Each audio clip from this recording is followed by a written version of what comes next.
The Last Leaf by O.Henry. Doctor, Mr. Bearman, Sue,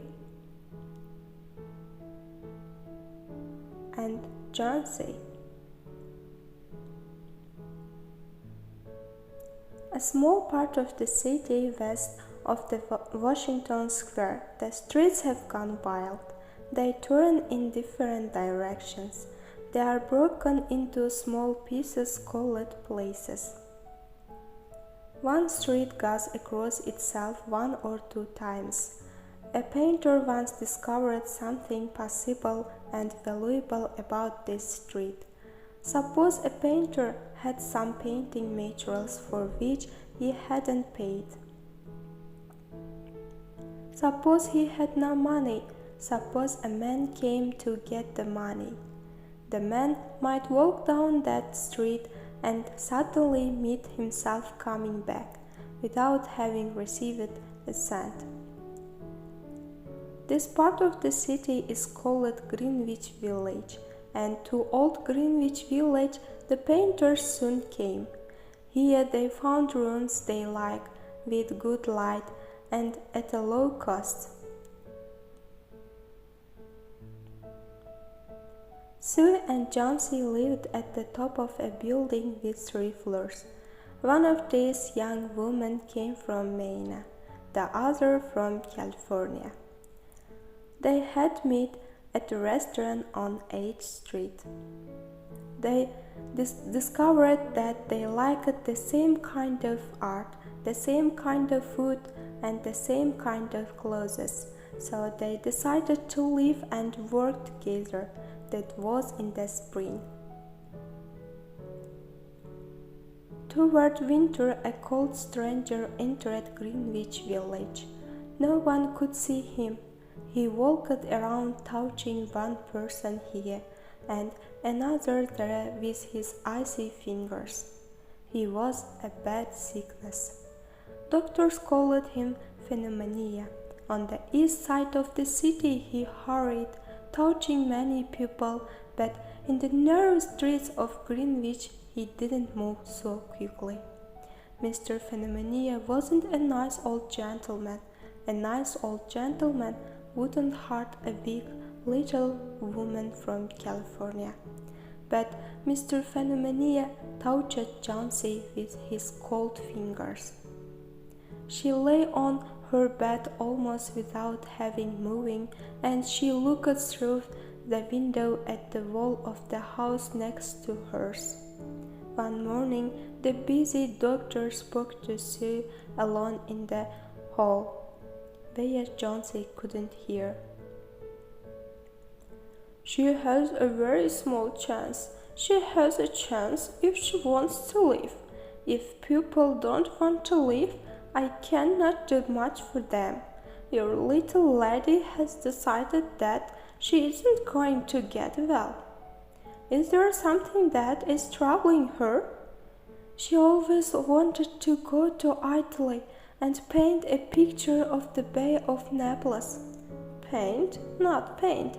Is there anything worth being troubled about? A man? A man? Is a man worse? No, doctor, there is not a man. It's weakness. I'll do all I know how to do.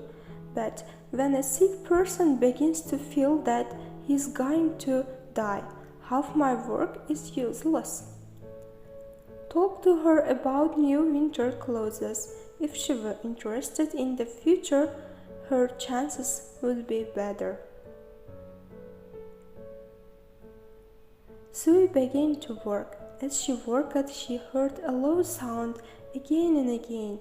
She went quickly to the bedside.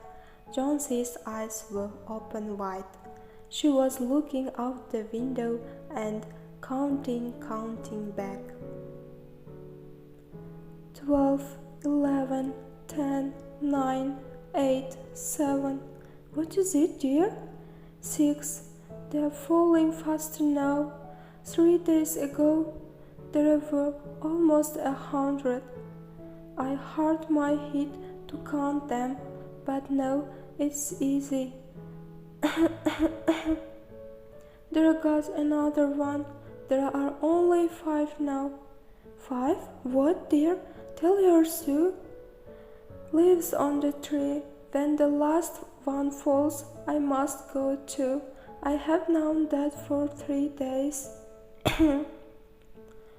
Didn't doctor tell you? Oh, I never heard of such a thing. It doesn't have any sense in it. What does an old tree have to do with you or with your getting well? And used to love that tree? Don't be a little fool. The doctor told me your chances for getting well. He told me this morning. He told me you had very good chances. Try to eat a little now, and then I'll go back to work. And then I can sell my picture, and then I can buy something more for you to eat to make you strong. You don't have to buy anything for me. There goes another one. No, I don't want anything to eat. No, there are 4. I want to see the last one fall before night, then I go to. Jones, dear, will you promise me to close your eyes and keep them closed? Will you promise not to look out the window until I finish working? I must have this picture ready tomorrow. I need the light. I can't over the window. Couldn't you work in the other room? I would rather here by you, and I don't want to look out the leaves. Tell me as soon as you have finished it, 'cause I want to see the last leaf fall. Try to sleep. I must call Berman to come up here. I want to paint a man in this picture, and I will make him look like Berman.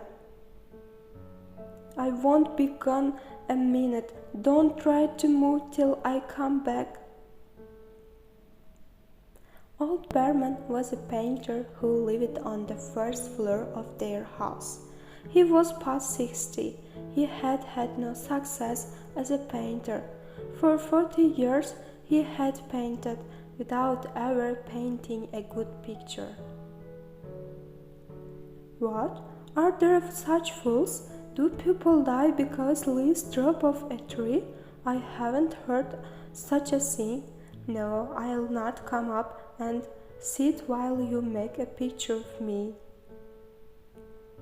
Why do you allow her to think such a thing?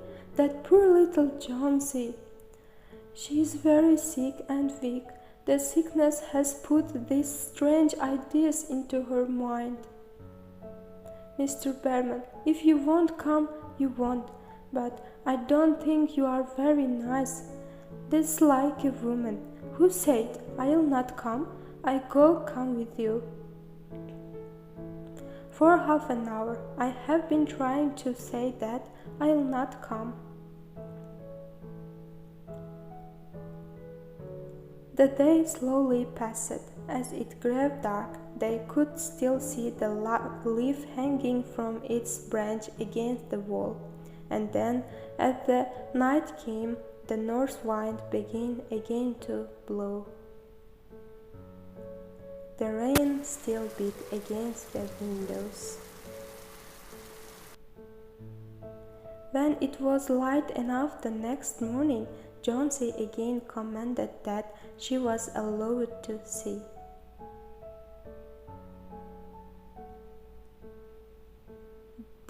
The leaf was still there.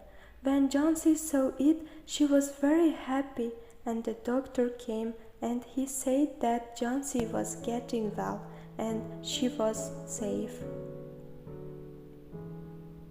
And that afternoon Sue came to the bed where Jonesy lay. She put one arm around her, and she told her that Mr. Berman was found in the street as not alive. He was suffered from pneumonia. People saw his materials for painting. Berman painted it there the night that he painted the last leaf fell.